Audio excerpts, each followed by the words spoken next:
Nigel Hayes joining me here on the Rich Eisen Show. How are you, Nigel?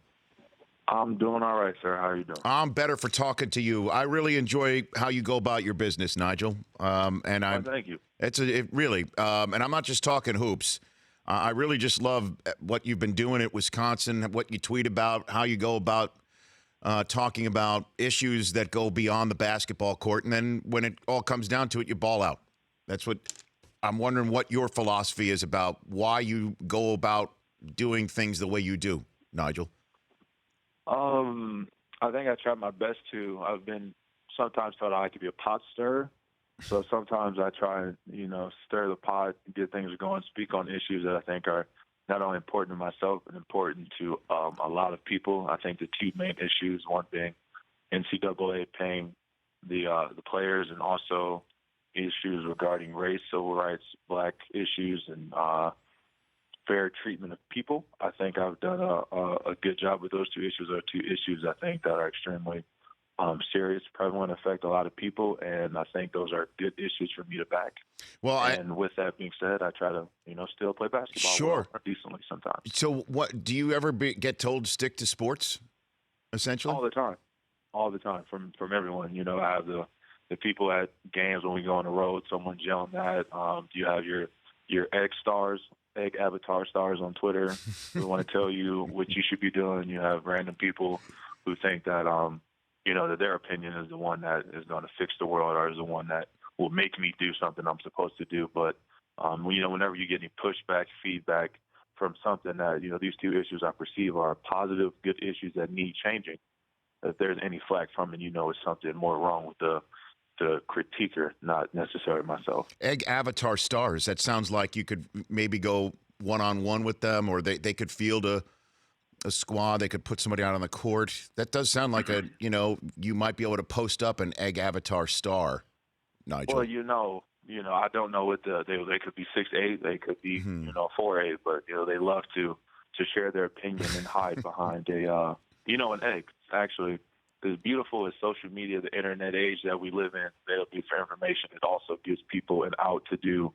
extremely, ridiculous things, such as voice their opinions, talk about athletes, and anything else they'd want to do where they can hide behind a screen name.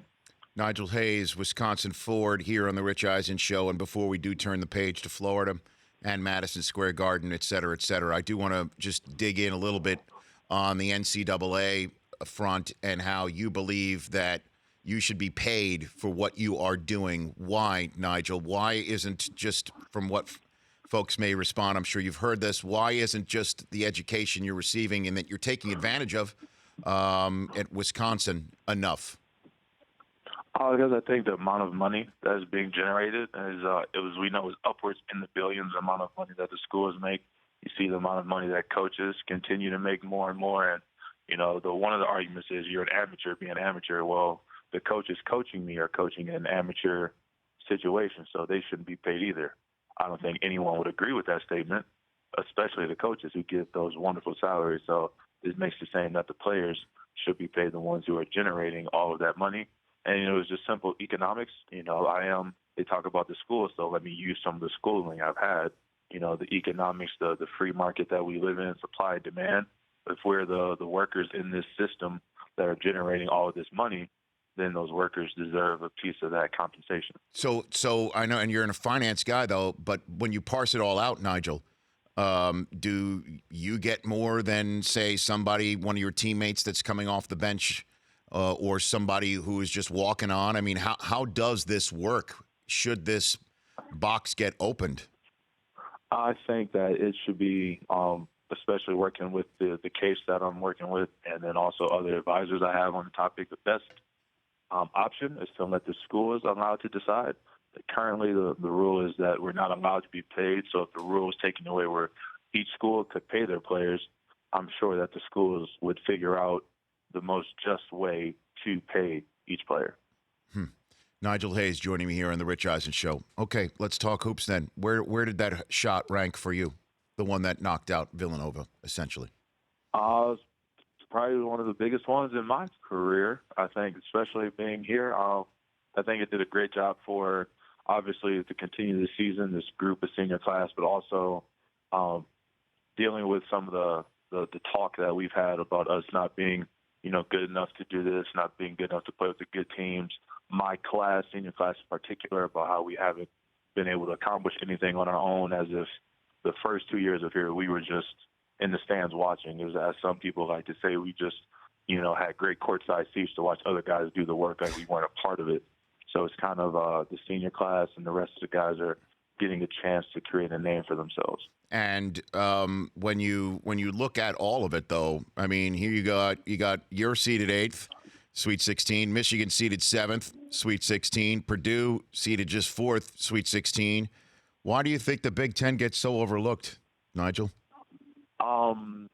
I would just say, I guess, because we play defense. I think we have one of the rare leagues, hanging on to not scoring in the 80s, 90s, and the hundreds. Perhaps maybe, I guess most of your marquee or one-and-done players to go to schools outside of the Big Ten Conference, so they give more attention to those players, albeit they are great players, but, no one player has ever won a championship. Even Michael Jordan couldn't win a championship by himself until he got the team around him to help him do so. So I think, it's just maybe a combination of those couple of things. But again, it's not nothing new. Since when I've been in college, it's been the same way each time. It's always been the Big Ten's not really a good conference yet. Here we are, 3 teams in the Sweet 16. We could have had a 4th with Northwestern if they would have, maybe a call goes a different way for them. They could be a team there as well. Yeah. I mean, I don't want to get you in trouble talking about the officiating, but sometimes, Nigel, I mean, how do you handle that situation? I know you're supposed to play better than the ref's ref, but sometimes I'm sitting on the couch and I'm throwing things, and you're playing in these games. Well, you just know that they're humans, and you got to do your best to get a feel for the game. Now, being in the tournament, refs are from different conferences, so what you're used to, obviously, we know the refs. I've been playing there 4 years. I know them, pretty well as you can know a ref, and you just know that the styles are different, so you try to get a feel for it. You can ask questions throughout the game, try to get engaged on what they're calling as a group, individually, and then you try to go from there. At the end of the day, all you can do really is do your best, and hopefully that's enough, and hopefully the referees, they do their best. And again, just at the end of the day, the same way we make mistakes, they do as well. Does that mean you complain to Gene Steratore about a football call sometimes? Do you ever? Oh, no. You don't cross streams? Teammates.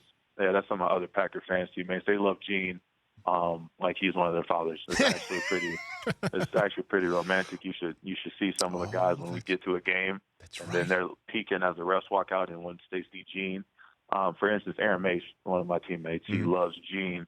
It's like Gene, Aaron Rodgers, and Santa Claus, I think, would be like his holy trinity of people. That's right, because he really loves. Amazing. Okay, so I guess if Gene goes to Dallas, if he ever calls a basketball game in Texas, the guy who had the Des Bryant catch, no catch, that's a different story. So in Wisconsin, if he's doing a game up there in Madison, the doors just fly open for Gene, is what you're saying, Nigel. Huh? Oh yeah, he walks on rainbows, clouds, and rose petals when he's here.